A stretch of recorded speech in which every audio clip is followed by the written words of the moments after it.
Hi everybody, I'm here with my new friend Simona. We just met 3 days ago. This was our second meeting, and she's from Croatia. That's why I'm speaking in English. She's traveling for how many days? For a month approximately. For a month in Europe. Yeah, more or less. Okay, and she also in Croatia she had a show. She met all kind of people. They are traveling around, and I just wanted to make this video in order to show you that it's okay if you want to travel and if you want to follow your dreams, and just give you some inspiration and some examples about these people. I just wanted to ask you and to tell me about some words about you, like what do you do, like. I was a normal student in Croatia, and this radio show I started, it has the same theme as this video. It's called Without Money to Zanzibar, Bez para do Zanzibara, and the show is about travelers who just go and travel somewhere where they want to. It's like you do right now. Yeah. Okay. I wanted to show people that it's not necessarily really expensive, or it doesn't take a lot of time to go somewhere. It's really easy, and you can plan it really easy, and you don't need any touristical offices or whatever. You just need your brain. It's and not a little bit of courage, because a little bit of courage. Yeah, I also met people that are traveling by themselves, and more like spiritual journeys, and yeah, it takes a little bit of courage and to go and just to make that step to your dream. Yeah, it's true. But there are people who like to travel alone. For example, I don't like to travel alone. I would never travel alone. I think it's just, you don't have another person to share your experience with. I mean, you meet people on the way, but you meet people on the way even if you're traveling with somebody. But if you are traveling with somebody, when you're back in your own town, you have all these memories, and you can share them with the person who was traveling with you. So this is a nice thing for me. When you go traveling, you go travel with someone. For you. But also it depends on how you feel. If you feel like going alone, you should go alone. Yes, if you want to take somebody, just take somebody, just go. When you travel, you can learn a lot of stuff about yourself or about other people. For me, it's like about making compromises, because usually I can do whatever I want and I decide about myself. So when I go travel, I mostly go travel with other people, so I can manage all these kind of compromises. I can stay later out, or go before to bed, or about when do we get up and what do we see or where do we go exactly. And all this stuff needs compromise, and if you're on a trip, you should learn about stuff like this. It's really easier to learn than when you are at home, because when you're at home you have a lot of other problems that confronts you, and when you have that safety zone that where you are staying. When you travel, you also can encounter different or difficult situations. Yes, and but you can manage them easier, I think, because when you're traveling, you don't have the pressure that everything has to be in one way. You can decide, and if you don't want to, you always can go home. Yeah, and also can be flexible. Yeah. So about you decided to leave 1 month ago to travel through Europe? Yeah, to travel actually through Romania, Moldavia and Ukraine. Because these are the states in Europe that I didn't see. Why did you want to see Romania? I have met two really cool friends I met them in Germany, now when I studied in Germany, and they were telling me about this country and how many things you can see here, so I really wanted to see it. And 2 years ago I was on the Black Sea, but in Bulgaria and Turkey. So I thought maybe now I should see a bit more of the Black Sea. So when I see these 3 countries, I have seen a lot more from the Black Sea than before. And it's your first time when you took this decision to travel and like for such a long period of time? Yeah, I didn't travel for a month so far. Before, I was always trying to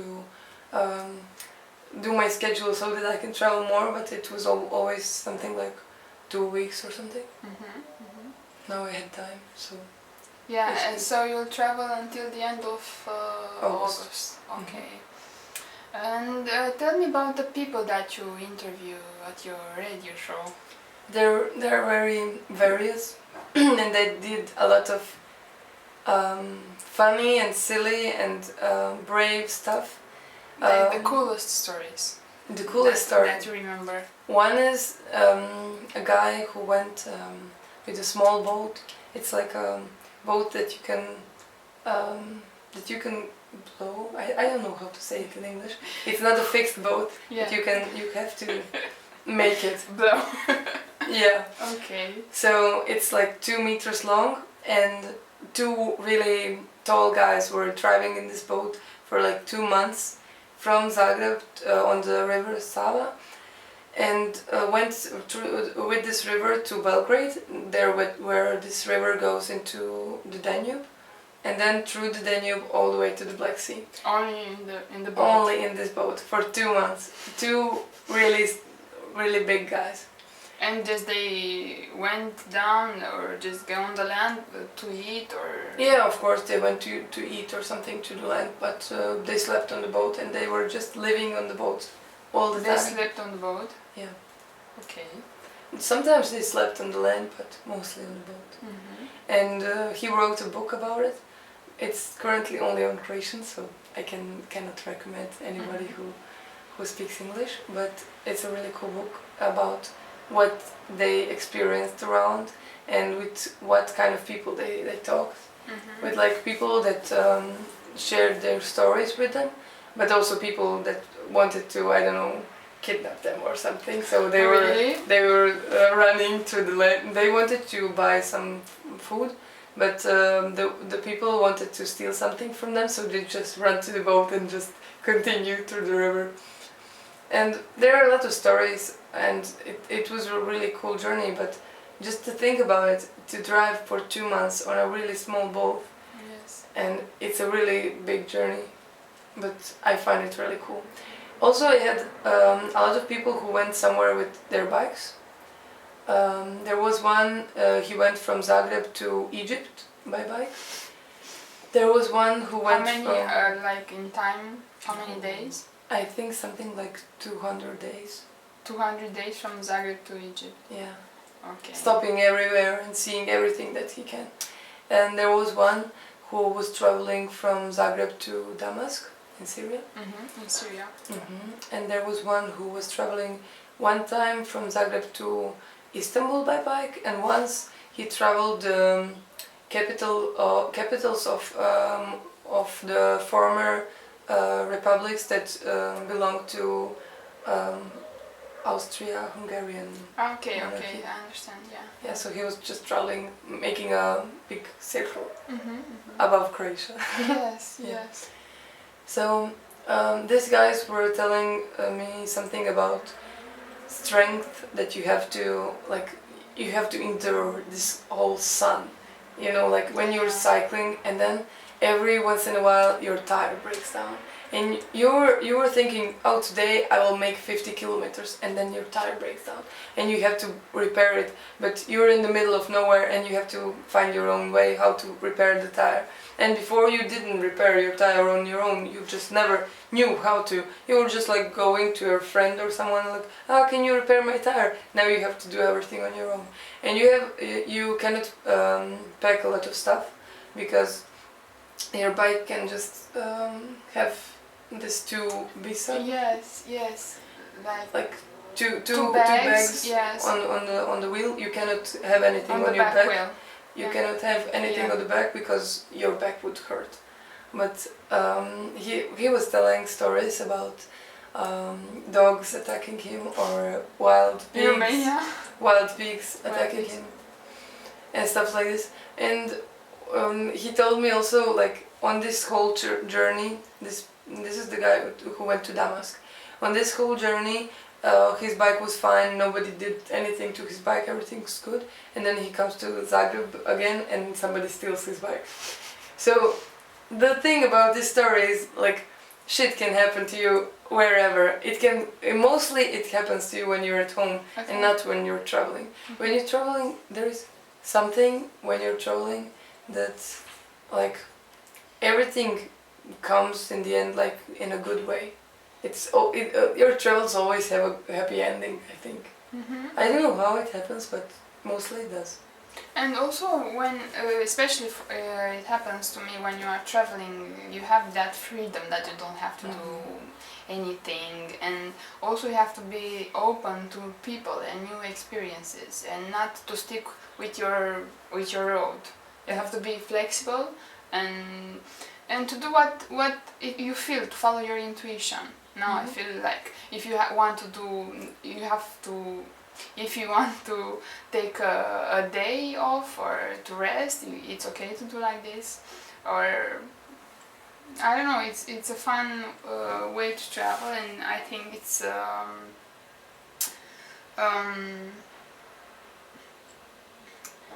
it helps you a lot to grow. Yeah, it has. We were 4 girls when we started this travel. What day did you start this? On the 1st of August. Okay, where today it's 12? Okay. And we went first, we were 2 days in Serbia, and then we crossed the border and went to Temišvar. We were couch surfing there, and with us, at the couch surfers place, with us there was another guy, and he was also wanting to go the next day to Cluj, so we just took him with us. And then he told us that there is a guy in some place called Skerišvara. So we listened to him and we went there to Skerišvara. There is like a random place there that we visited. It's called Okoliš. And we were just like swimming there in the river, and it was so random. You know, we didn't plan it. And it was there, like Okoliš, which means environment in Croatian, and we were like, haha, look at this, we have to take a picture with the sign, and they're like, oh, there's the river, should we go take a swim? Yeah, like, let's go take a swim. And we were just swimming there around, and it was just really perfect, you know. And it's an experience that you just, it just happened to us. Yes. It wasn't planned, and it was because of this, we didn't plan it. It was so great. But you're not afraid to take this guys with you, because you told me you took 2 guys. No, I took one guy, and we were 4 girls. No, I think you should always be a bit cautious, but always assume that people are good. If you are a bit cautious, but assuming that people are good, I think good will come to you again. Because if you trust them, even if they have like bad intentions, they will think twice if they want to do you something wrong. Okay, and do you want to tell me something else about the stories that you heard from do you remember something else that you yourself learned something from them? I learned a lot about myself and how to do stuff, because this cyclist gave me the idea to that one that went to Damascus? All of them, like okay. All of them which went with the bicycle somewhere. They gave me the idea that I should maybe do something like this with a cycle, because I didn't actually thought of it. And you know, there were people telling me how they traveled with hitchhiking, I know. I also know people that were And they were traveling all over Europe just with hitchhiking. And I also did hitchhiking, but not so much. And I was always like, yeah, but it's about time, because if you want to get somewhere and you hitchhike, maybe it will be like 3 hours, but maybe it will be 12. You never know when someone stops and something like this. And I was living the past couple of months in Germany, in Regensburg, and I had to go home to Croatia for like one day. And I should go like on Friday home, on Saturday be home, and then on Sunday come back. And I was like, yeah, but I cannot take a bus, it would go later and it doesn't suit me. So I was thinking like, yeah, I could hitchhike. And I really did hitchhike. And also it was like 3 cars, 2 trucks, and then I was home in like 10 hours, which is really a good time because the bus takes 10 hours and the normal cars take 8, but it took me 7 to come back. So I really gained a lot of time when I was hitchhiking, and I gained a lot of stories because, people are, mostly in Croatia, all the people I met, they're really scared to hitchhike trucks. And they were saying like, the truckers, they are really mean and they're really bad, and you're the girl and you're the only one who's hiking. Maybe if you were 2, then it would be fine. But when I was talking to them, they were telling me, like, I don't want to do anything wrong. I'm just lonely and I just want to talk to someone. So it's like really nice that you're here. Usually people put a bear on the seat next to them because they're so lonely. So I really appreciate that you're a real person talking to me.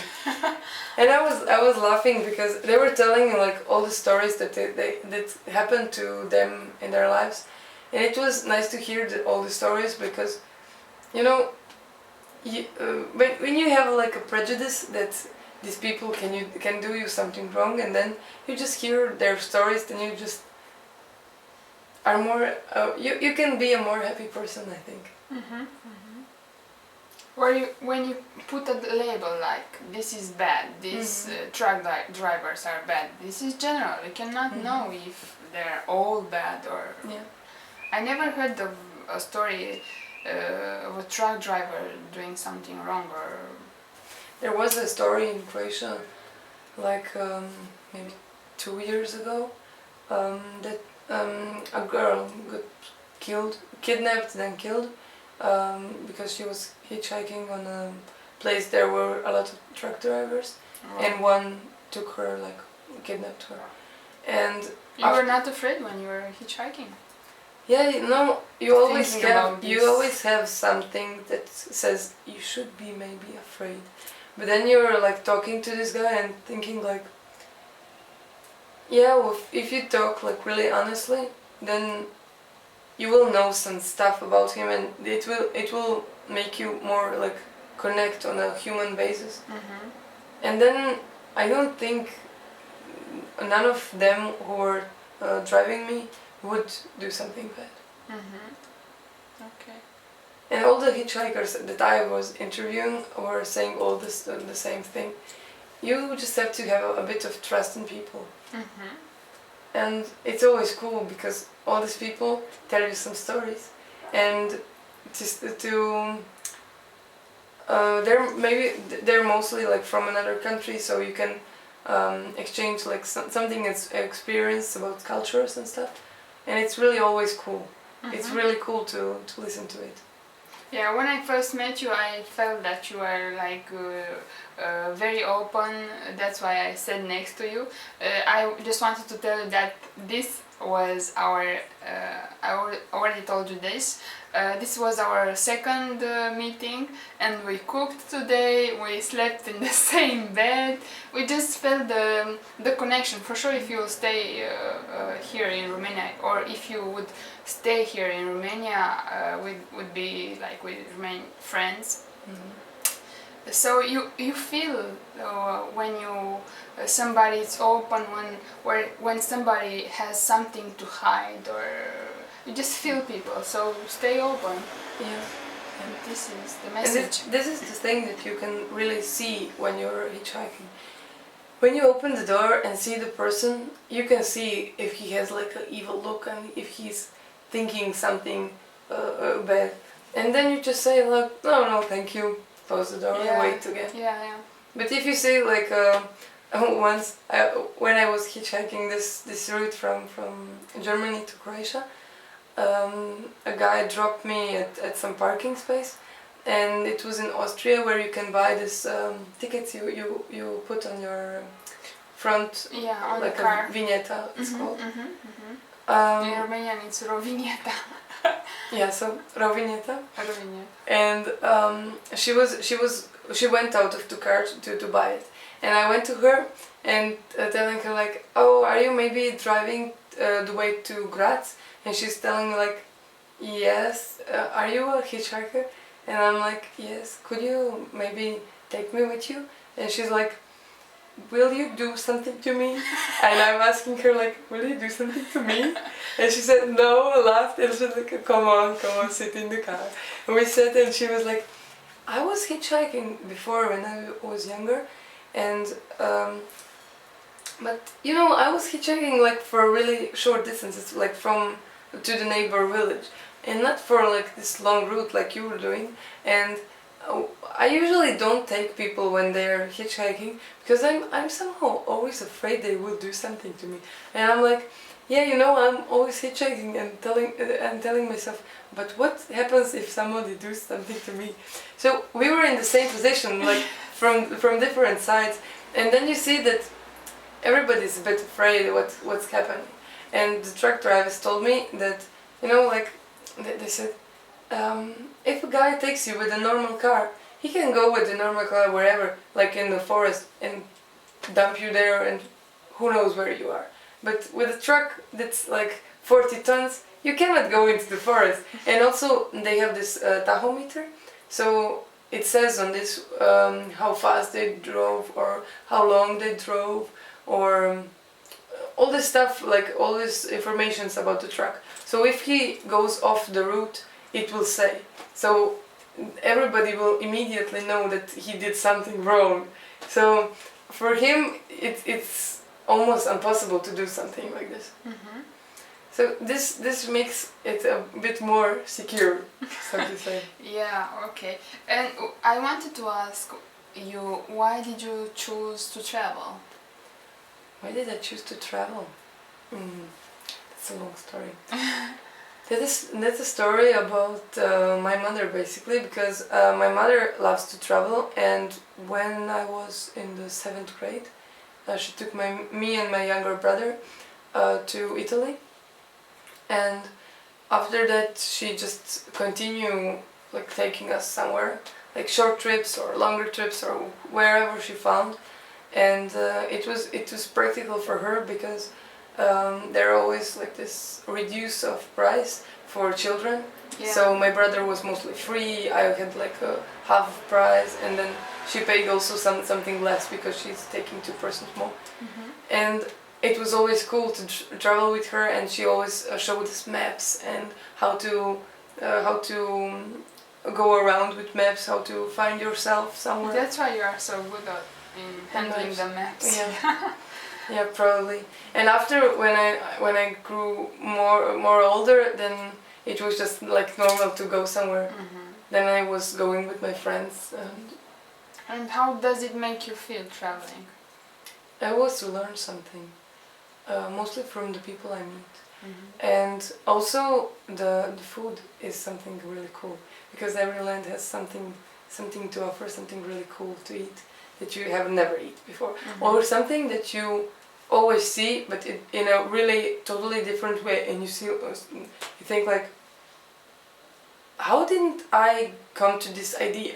How they come to this idea? For example, my Belgian friend put like this apricot and put tuna in it, and I was like, fruit and tuna, how does it go together? But it was so great. Really? It was really great. And she's telling me like, yeah, we always eat it in the summer because it's so cold, you can eat it really cold. So it's really refreshing, and it really is refreshing. But when I saw it, I was like, No, no, this is not something that I eat. Yeah. Then I tried it and it was really great.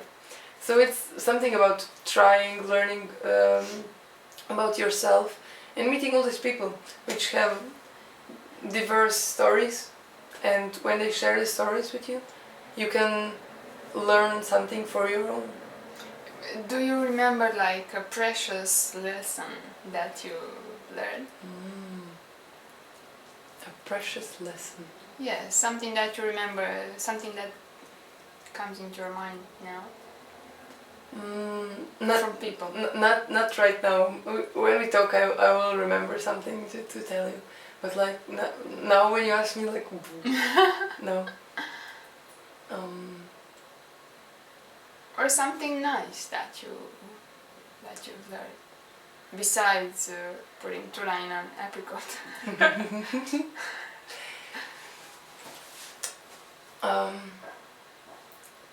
Something that's maybe not so important when you live in Romania, but in Croatia there is still a lot of people who don't know how to behave when they meet Serbian people because of the war. And yes, okay. when I was going to Serbia, a lot of them told me like, take care, you know, like they are still Serbians. You never know how it will be. But then you get there and you talk to them and you see that they're like normal people like everybody. Yes. But if you're not going from Croatia, if you stay there in your own country, you will just have this prejudice and this fear, and you don't face it and you don't know it. So if you face the fear and go there, and you will learn that it's not a thing to be afraid of. Yeah, okay. This is a precious lesson. Yeah. That there are people as well, and you should face your fear and not run away from it. Yeah. I never had any bad experience when I was in Serbia. I had always really good experience. And they knew that you are from Croatia. Of course, of course. That is But that is something that a lot of Croatians have to learn. Maybe they will learn now. Maybe. Okay. It is something else that you want to tell? Do you have any questions left? No, it doesn't. Not for now. But thank you for your conversation. You're welcome. I also learn a lot now. Yes, in these minutes. And the message, like, what would be the message for all those people who want to travel? This was always my question when I was having the show. And actually, my message is just like, people, pack your bag, really small bag. You just need like one pant, one t-shirt, and just go. Just go wherever you want, and I'm 100% sure you won't regret it. Thank you. You're welcome.